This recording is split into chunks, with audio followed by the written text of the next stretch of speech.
పైన ఉగ్రవాదులు దాడి చేయడం ఎంతవరకు కరెక్ట్? ఇది ఖచ్చితంగా నేను ఒక మాట చెప్పానన్నా. ఎక్కడైతే అణచివేత ఎక్కువైందో అక్కడ ఉగ్రవాదం అనేది మొదలవుతుంది. ఇది మెయిన్ రీజన్ ఏంటంటే, దీని మెయిన్ రీజన్ ఖచ్చితంగా లేదు, ఖచ్చితంగా నేను చెప్తున్నా. ఎందుకంటే ఇది వాళ్ళు చంపింది చాలా చాలా చాలా పెద్ద తప్పు చేశారు వాళ్ళు. అండ్ మన కాశ్మీర్ 370 ఆర్టికల్ ఎప్పుడైతే రద్దు అయిపోయిందో అప్పుడు మన కాశ్మీర్ మనదే అయిపోయింది. మనం ప్రశాంతంగా వెళ్ళొచ్చు, ప్రశాంతంగా ఉండొచ్చు అక్కడంతా మంది అని ఎంతో మంది ఇక్కడ నుంచి ఈ సమ్మర్ హాలిడేస్ ఈ టైంలో టూర్ల కింద వెళ్తారు. అలాంటి వాళ్ళని పట్టుకొని ప్యాంటలు ఓడదీసి వాళ్ళ హిందువుల ముస్లింసా చూసి మరి చంపిందే కాకుండా అక్కడ ఉన్న ఆడవాళ్ళకి చెప్పారంట ఏమని, వెళ్ళి మీ మోడీకి చెప్పు ఏం చేస్తాడు ఏందని.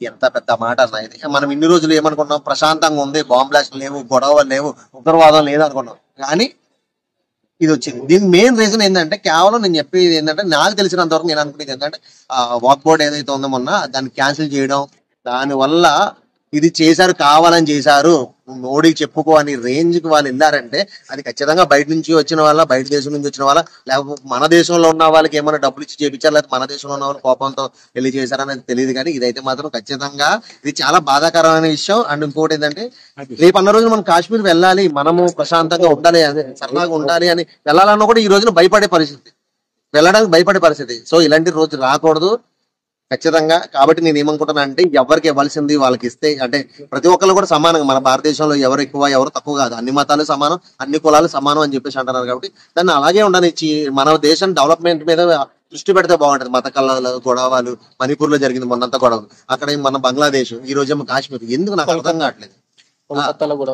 ఇవన్నీ, ఎందుకు నాకు అర్థం కావట్లేదు. మన దేశం డెవలప్ చేయాలి, ఆ పక్క దేశాలు ఏమో అభివృద్ధి మీద అడుగులేస్తూ ఎక్కడికి వెళ్తుంటే మనం మాత్రం ఇంకెక్కడే కొట్టుకుని మన మధ్యలో మనకే గొడవలు పెట్టుకుని మనమే కొట్టుకుని చచ్చిపోతున్నాం. సో ఇదైతే మాత్రం ఖచ్చితంగా ఇది ప్రశాంతంగా కూర్చుని మాట్లాడి చర్చించుకోవాల్సిన విషయం. ఇది ఖచ్చితంగా మోడీ గారు అయితే మాత్రం ఏదో ఒకటి చేయాలి డెఫినెట్ గా.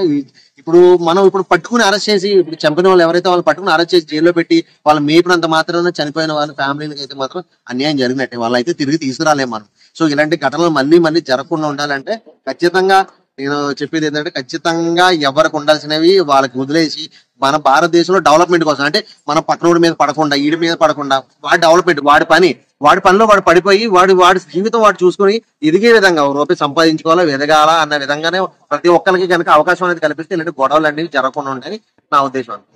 ఓకే.